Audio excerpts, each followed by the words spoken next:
To celebrate the release of Tears of the Kingdom, I wanted to share with you my Legend of Zelda collection.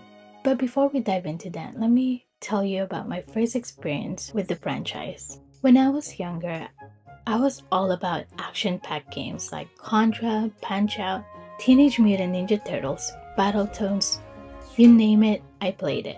But I first played the original Legend of Zelda on NES. I didn't get it. I found it a bit slow and boring, and I quickly moved on to other games. It wasn't until years later when I started dating my husband that I was reintroduced to the series. He let me borrow his N64 with Ocarina of Time, and I fell in love instantly. The game has a perfect blend of action, adventure, and puzzle solving. It has a story that drew me in. Then I realized, what the fuck is wrong with me? We hunted for the Majora's Mask, and I came to realization that I'm missing out a lot. This led me to start hunting and collecting for more games in the series, and I want to take you to the journey through my collection and share with you some of my favorite pieces. And without further delay, let me show you my Legend of Zelda collection.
Next, I'll be sharing my top 5 Legend of Zelda games in no particular order.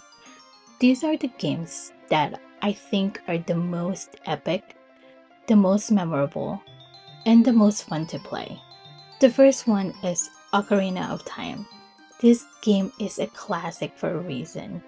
Believe me when I say that this game has everything, and it truly does. This game is superior from the graphics to the soundtrack, very incredible gameplay, and is action-packed. It's the first 3D Legend of Zelda game, and it set the standard for all the games that came after it. It's an absolute blast, super fun, challenging, and there's a lot of things to do. Nintendo really poured their heart and soul into this game. There's a lot of effort to create an immersive experience, taking care to include the smallest detail. The bosses are huge, and there's even so unexpected mini-bosses thrown in there too. The puzzles are mind-bending and you'll scratching your head for hours. One thing that really stood out for me for Ocarina of Time is the music. The soundtrack for Legend of Zelda games is seriously one of the best things about the series. There are so many incredible songs that really capture the magic and the wonder of the game world.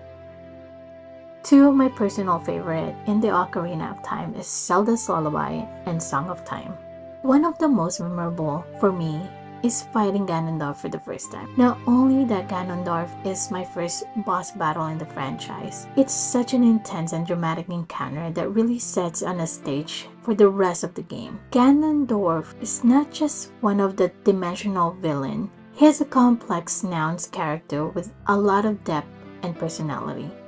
He's cunning and manipulative, but he's also charismatic and somewhat sympathetic at sometimes. The dialogue in the scene are very well written, with some great back and forth between Link and Ganondorf that really adds the tension to the drama.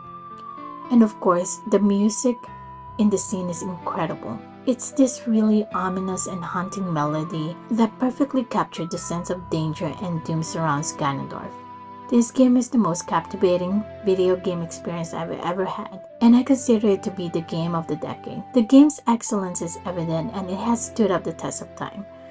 Whether you choose to play it on eShop, N64 or 3DS, Ocarina of Time is the game that every gamer should experience in my opinion, and I'm still waiting and hoping that they will release this on the Switch. Next is the Majora's Mask. This game is darker and more intense than the other Legend of Zelda game, but that's what makes this game so great. Majora's Mask is a game that differs greatly from Ocarina of Time. If Ocarina of Time is a fairy tale, then Majora's Mask is more like of a nightmare. The story revolves around impending destruction of the world of Termina by a giant moon, giving only 3 days to prevent it. This is an emotional journey that deals themes with death and fear, which is unlike any other Zelda games in the franchise. One of the most memorable moments Majora's Mask for me was the storyline of Pamela's father. This storyline is one of the most emotional and touching moments for Majora's Mask, showing the consequences of being consumed by ambition and neglecting the people what matter most. It's a testament to the depth and complexity of the game's storytelling and character development. Another memorable moment for me was the final night at Romani Ranch. It's seriously one of the most memorable and emotional moments of the game. It's a bittersweet experience that really tugs at your heartstring and leaves you a lasting impression. But what really makes this moment so emotional is the fact that you know that this is the end of the line for the Romani Ranch and the people. After the battle is over, you have to watch as the ranch and everything in it consumed by approaching apocalypse. The music in this scene is hauntingly beautiful, with melancholy melody that perfectly captures the sadness and despair of the moment. Everything in Majora's Mask is really sad. This is another game I'm hoping they re-release on the Switch. Next is Breath of the Wild. This game shook up the Zelda formula in a big way, and it paid off. The open world is massive, it's full of secrets and puzzles, and it's challenging yet it's super fun. It's a game that sinks you hundreds of hours into and still find a lot of things to do. You can climb a mountain, explore a landscape, hunt dragon and find memories and Korok seeds. I love looking for the shrine. I actually only have 2 shrines left to complete this game. The graphics for Breath of the Wild is simply stunning. The game's art style is perfectly blend of realism and fantasy, creating a breathtaking world that feels alive and full of wonders. The attention to detail of this game is incredible. One of the most memorable experiences for me is the first time meeting Calamity Ganon. This boss battle is one of the most difficult for me. Majority of the boss battle in Breath of the Wild is very difficult, but this gave me a real challenge. It's definitely one of my favorites too. The whole build up to the battle was intense with all the different challenges and you had to overcome and different divine beings you have to activate. And then when you finally face off against Ganon himself, it's just pure adrenaline. The way the fight is designed forces you to use all the skill and tactics you learn throughout the game, which makes it both challenging and satisfying. The music and the visual during the fight is incredible. All in all, it's an epic conclusion to already an amazing game. I also love the champions and their personality, and my absolute favorite is the Rook, the Goron champion, who is assigned to protect the divine beast Varudanya. I find the Rook's personality endearing, with his gruff exterior and a warm heart making him my favorite. I just love the Rook's dialogue and his mannerism. I really love his booming voice and his playful sense of humor, adding to his charm. I would love the Rook to protect me. It actually took me 2 years to complete this game. The next game is Wind Waker. It's one of my favorite Legend of Zelda games. I really love the cartoonish art style, and the game story is also one of the most emotional and engaging in the series, with themes of family, friendship, and adventure.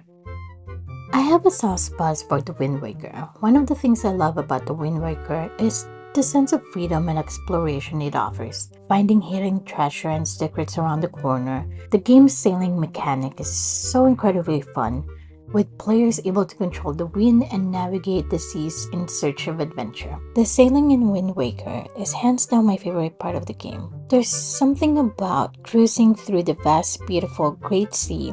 I love how this game allows you to uncover the map and find new islands to explore.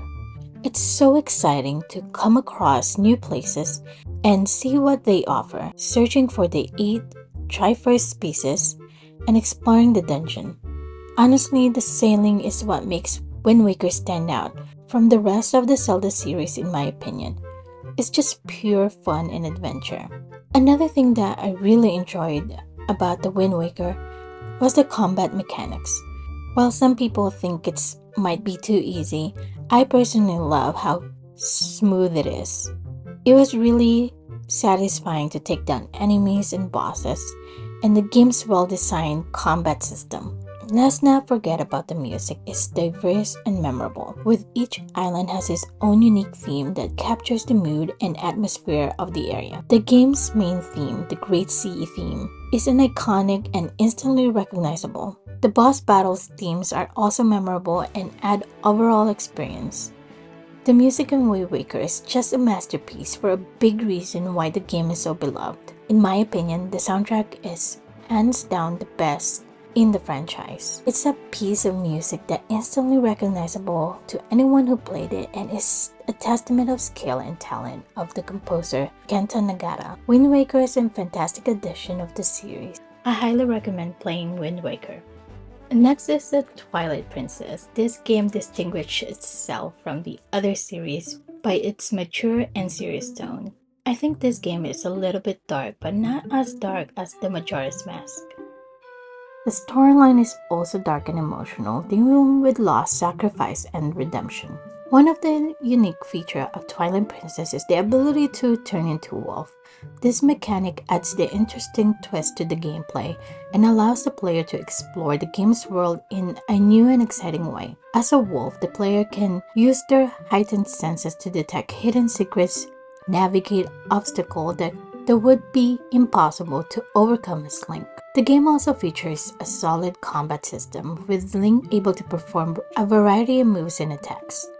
The boss battle are some of the best in the series as well, with epic battle against giants, monsters, and creatures, and of course, the game's puzzles are challenging and rewarding. Midna is my favorite character in the Twilight Princess for a good reason. She is a complex, intriguing character who goes through a significant character arc throughout the game. At first, she comes across as brash and untrustworthy, but as the game progresses, we learn more about her and her motivation. I love her sarcasm. Her interaction with Link are often snarky and sarcastic, but also have a sense of friendship that develops between them. But what really sets Midna apart is her emotional journey throughout the game. Her character arc is one of the most emotional and impactful in the entire series. Her backstory and motivations are revealed slowly throughout the game, and the player has a deep understanding and appreciation for her character. Twilight Princess is an exceptional game that stands out from other series when its more mature and serious tone, innovative gameplay mechanics, and captivating storyline. It's a game that every Zelda fan should play. So whether you're a longtime fan of the franchise or just discovering it for the first time, I hope you enjoyed this look at my Legend of Zelda collection. And who knows, maybe I'll inspire you to start a collection of your own. Don't forget to hit that subscribe button and turn on your notifications so you don't miss another video. As always, thank you so much for watching, and I'll see you guys next time. Bye!